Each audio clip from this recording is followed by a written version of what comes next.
messieurs, bonsoir, bienvenue. Voici les principaux titres de ce journal. La complémentarité économique arabe, un objectif suprême dont les priorités doivent être définies, souligne à Beyrouth le président du Conseil de la Nation représentant le président Abdelaziz Bouteflika au 4e sommet arabe sur le développement économique et social.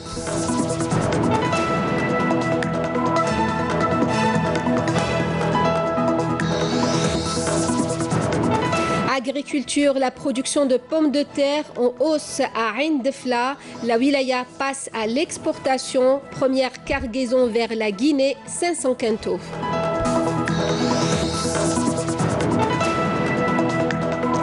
La route nationale numéro 6 reliant Bourj Badji Mokhtar à Argen, fortement dégradée, est actuellement en travaux. Sur 70 km, les travaux de réfection sont bien avancés.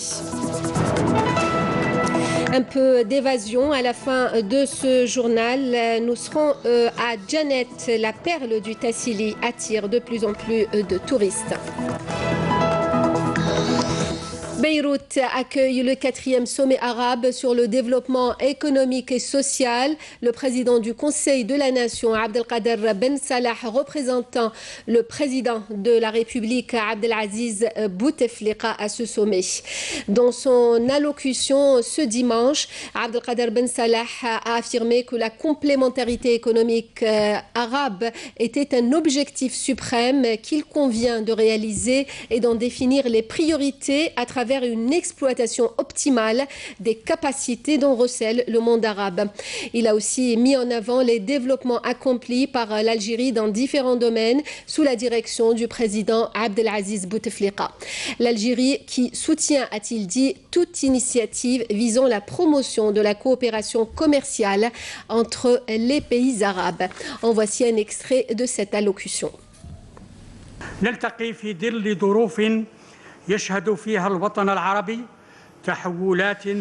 Nous nous sommes rencontrés aujourd'hui au moment où le monde arabe connaît de grandes mutations et des défis majeurs sur plus d'un front. Il est donc impératif d'assainir le climat arabe et de trouver des solutions pacifiques aux différentes crises qui y persistent à travers la relance de l'action interarabe, en s'engageant vers la résolution des questions fondamentales et déterminantes auxquelles est confrontée notre nation. La concrétisation du développement dans le monde arabe est un objectif pour lequel nous devons tous œuvrer à sa réalisation.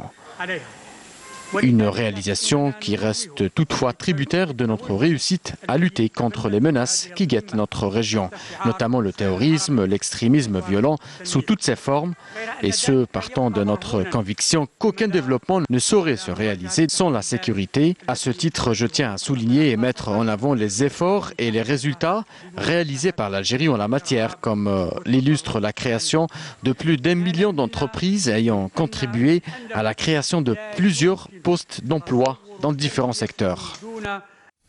Le président du Conseil de la Nation, Abdelkader Ben Salah, représentant le président de la République, Abdelaziz Bouteflika, au sommet de Beyrouth, a été reçu aujourd'hui par le président libanais Michel Aoun.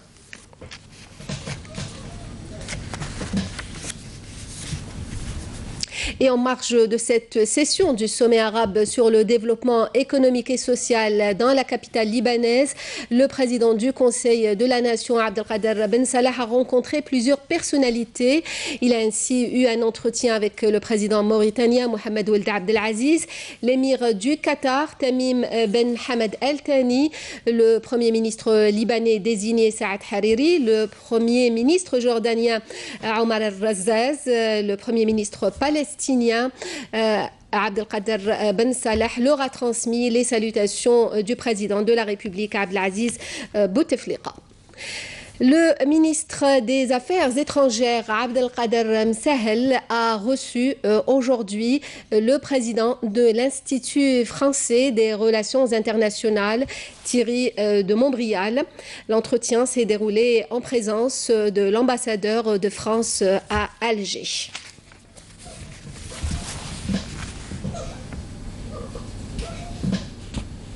Et en présence du ministre des Affaires étrangères, le président et fondateur de l'Institut français des relations internationales a donné aujourd'hui une conférence au siège du ministère des Affaires étrangères sur le thème « L'état du monde en 2019 ».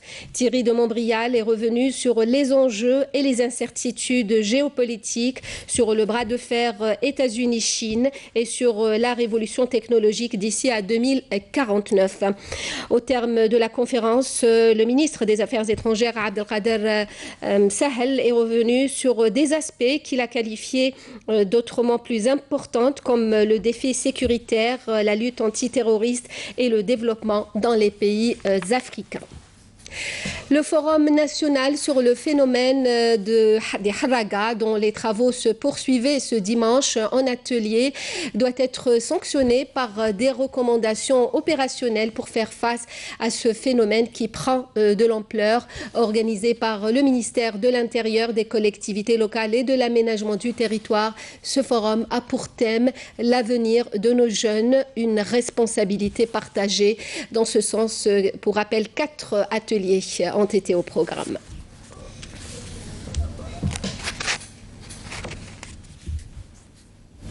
Direction Ain Defla, région agricole par excellence et où les perspectives de développement sont très grandes. La pomme de terre est la culture de base. Un surplus de production a été enregistré cette année. Les agriculteurs de la région passent à l'exportation. Une première cargaison de 500 quintaux est destinée à la Guinée. Amel Issiridir. C'est la première cargaison de pommes de terre destinée à l'exportation vers la Guinée. Il s'agit d'une initiative entreprise par un groupe de jeunes opérateurs économiques de Ain Defla qui ont réussi à décrocher de nouveaux marchés internationaux. Nous allons exporter 500 quintaux de pommes de terre vers la Guinée. Nous avons également un autre programme pour exporter une nouvelle espèce de pommes de terre vers d'autres pays d'Afrique. Nous avons un bon plan d'exportation cette année puisque la production est bonne.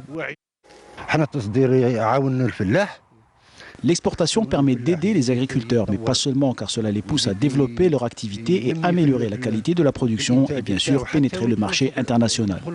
Ain Defla a enregistré cette année un surplus de plus de 350 quintaux à l'hectare de pommes de terre. On a démarré cette année avec 7500 hectares entre la production des semences et la consommation et les résultats étaient très satisfaisants. Quelques cargaisons seront destinées à l'étranger, particulièrement en Guinée, pour une première étape. On parlait d'autosuffisance de la wilaya, ensuite au niveau national et aujourd'hui on concrétise le projet de l'exportation. Il s'agit là d'une opération qui entre dans le cadre d'une stratégie nationale pour augmenter le volume des exportations hors hydrocarbures et de créer une richesse alternative. Présidentielle 2019, le respect des délais des échéances électorales, premier gage du processus démocratique, a déclaré ce dimanche le président de la haute instance indépendante de surveillance des élections, Abdelwahab Derbel, s'exprimait sur les ondes de la radio nationale chaîne 1. Je vous invite à l'écouter. La convocation du corps électoral pour l'organisation de la présidentielle dans les délais illustre clairement que l'Algérie assure le premier gage dans le processus démocratique. Et je tiens à signaler que le respect des délais des échéances faisait partie des plus importantes normes internationales de bonne gouvernance.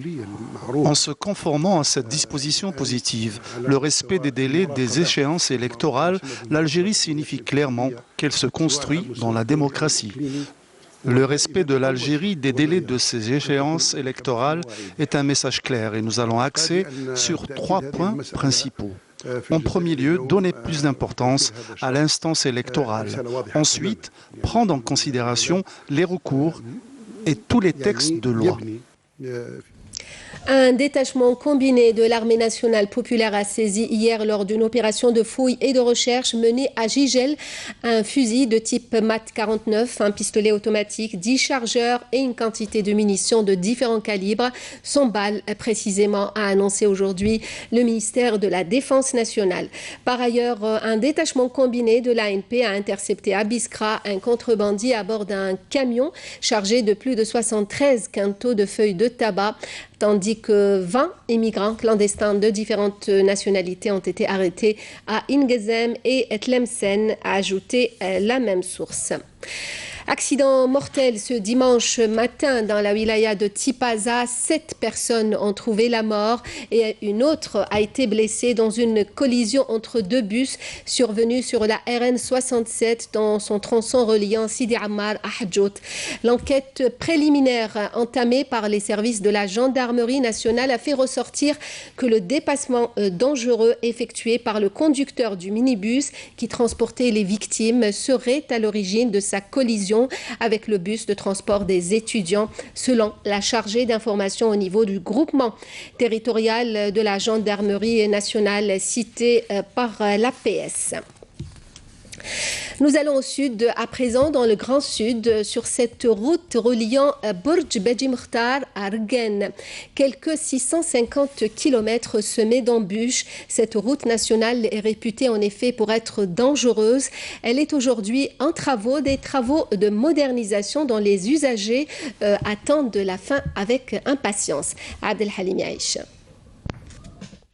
C'est sur un rythme soutenu qu'avancent les travaux de réalisation de la route nationale numéro 6 sur une distance de 70 km à partir de la ville de Bourj Beji Mokhtar en direction de Rgen. En raison de son état de dégradation avancée, la route constituait auparavant un danger pour les usagers. On s'attend à ce que notre ville soit plus fréquentée grâce à cette route qui facilite le transport. On espère que la route soit réparée pour faciliter les échanges. Quand la route sera réparée, le commerce sera plus important et la ville sera désenclavée pour transporter les malades par exemple. La route nationale numéro 6 relie Bourj Beji Mokhtar à Rgen sur une distance de 650 km. Les travaux portent sur 280 km dont la première tranche est de 70 km avec un coût de 193 milliards de centimes et le délai de réalisation est de 12 mois. La réalisation du projet a été octroyée à une entreprise nationale spécialisée qui utilise des techniques conformes aux normes internationales. Le suivi technique des travaux se fait avec un relevé topographique, l'évaluation de la quantité des matériaux pour la réalisation comme le tuf, le goudron, etc. On nous a promis de nouveaux chantiers pour achever ce projet dans les délais. L'entretien et la modernisation du réseau routier dans le Grand Sud devraient permettre de développer l'économie nationale avec de meilleurs échanges au niveau des régions frontalières qui ont connu ces dernières années d'importants investissements. Le téléphérique de Tizi Ouzou, les travaux avancent à bon rythme. Ce projet, le premier au niveau de la wilaya et le 13e au niveau national, devrait alléger la pression sur le centre-ville et faciliter les déplacements. Naïm Haouch. Tizi Ouzou aura son téléphérique incessamment. Les travaux vont bon train et bientôt ce moyen de transport moderne desservira plusieurs régions sur une distance de 5 km et comprenant 8 stations. Le premier tronçon de ce téléphérique d'une distance de 2,5 km permettra le transport de près de 3000 passagers par heure et par ligne. Nous travaillons d'arrache-pied, nous avons terminé toutes les étapes mécaniques. En ce moment, nous attaquons l'aménagement des stations qui accueillent les voyageurs. En marge de cela, nous installons les câbles au niveau des stations. La réalisation de la ligne téléphérique reliant le village Rajvouna perché dans la montagne à la gare routière a pour objectif de faciliter les déplacements des usagers et fluidifier la circulation dans la ville de Tizi Ouzou.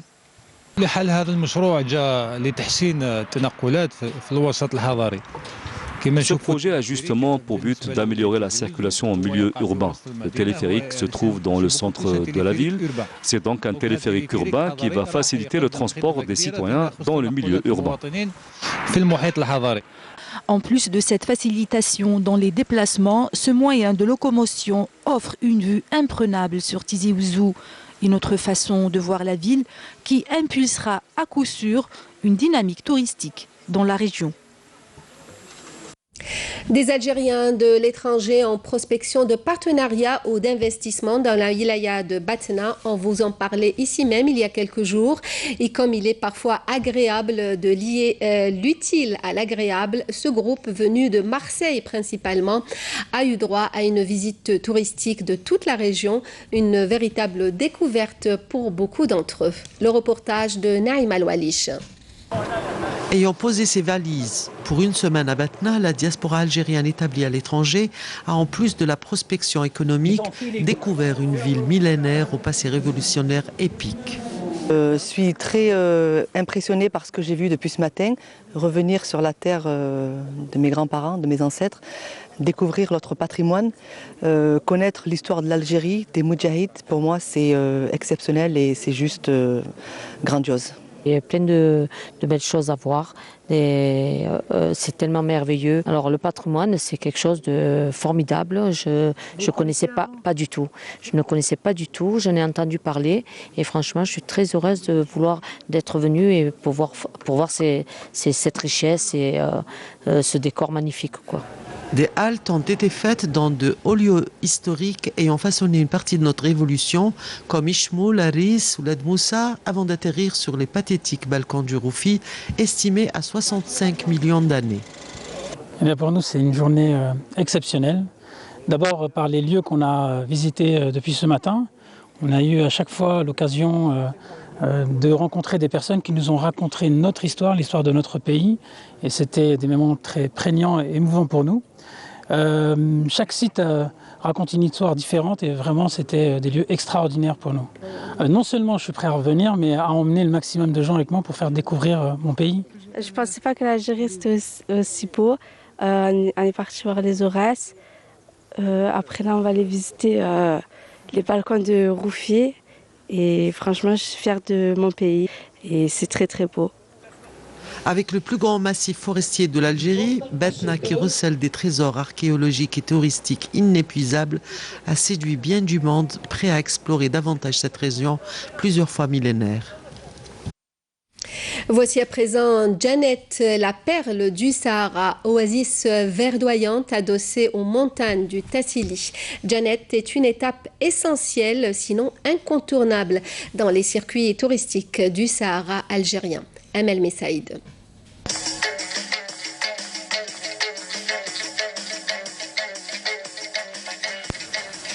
Ce paysage féerique composé d'ergues, de chaînes montagneuses et d'oasis est le Tassili Najer. Nous sommes au sud-est de l'Algérie, un endroit magique de par ces paysages qui envoûtent ses visiteurs. Le Sahara, c'est l'une des destinations la plus belle qui puisse exister. Voilà, c'est le seul conseil que je donne à tous les Algériens, qu'ils soient ici ou qu'ils soient en Europe. C'est à faire au moins une fois dans sa vie. Et c'est tellement immense, je crois qu'il nous faut des mois et des mois pour visiter tout le Sahara. C'est très calme et le soleil, c'est parfait. Mais j'avais des préjugés au début, mais maintenant c'est parfait. C'est pas comme ce que les gens pensaient, c'est pas dangereux, c'est parfait. Les guides nous apprennent des histoires, nous apprennent plein de choses intéressantes. C'est vraiment magnifique, les Touaregs sont formidables, ils nous ont très bien accueillis. Et j'invite tout le monde à venir à Janet pour contempler l'œuvre du bon Dieu. Depuis l'ouverture de la saison du tourisme saharien, Janet a drainé plus de 8000 touristes avec une augmentation du pourcentage des nationaux au fil du temps.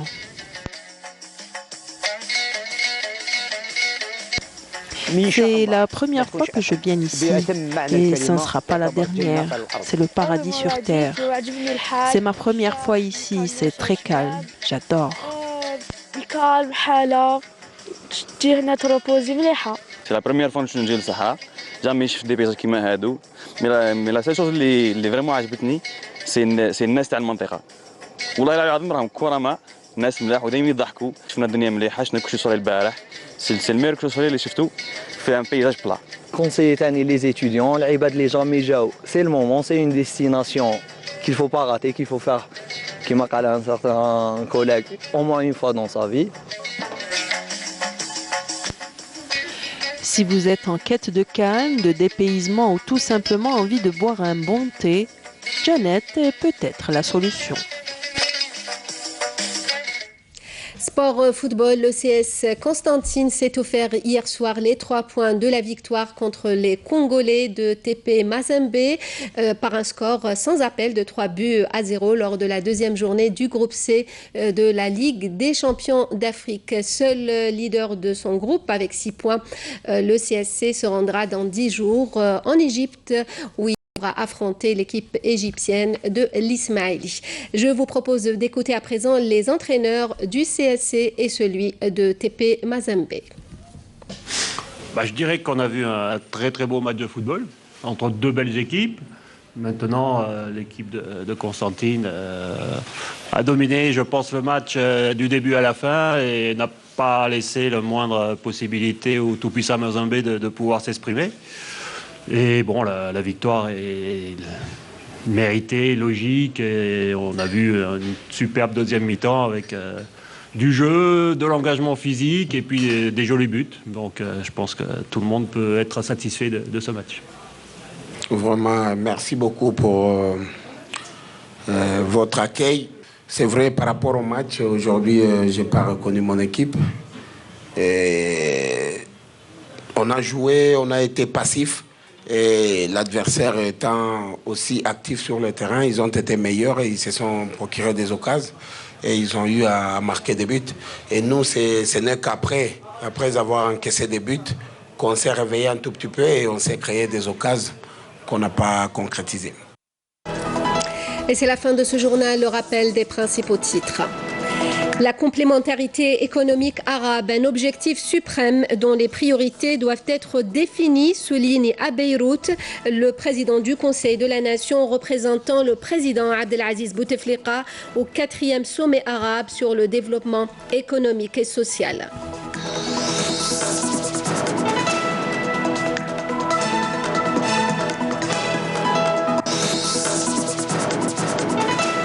Agriculture, la production de pommes de terre en hausse à Ain Defla. La wilaya passe à l'exportation. Première cargaison vers la Guinée, 500 quintaux.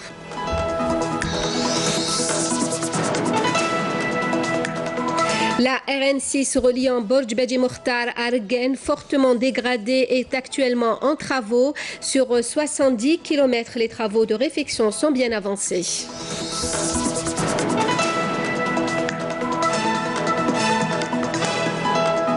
Et puis de l'évasion, à la fin de ce journal, nous étions à Djanet, la perle du Tassili qui attire de plus en plus de touristes. Merci à vous de nous avoir suivis. Vous pouvez toujours revoir nos programmes à travers ces liens.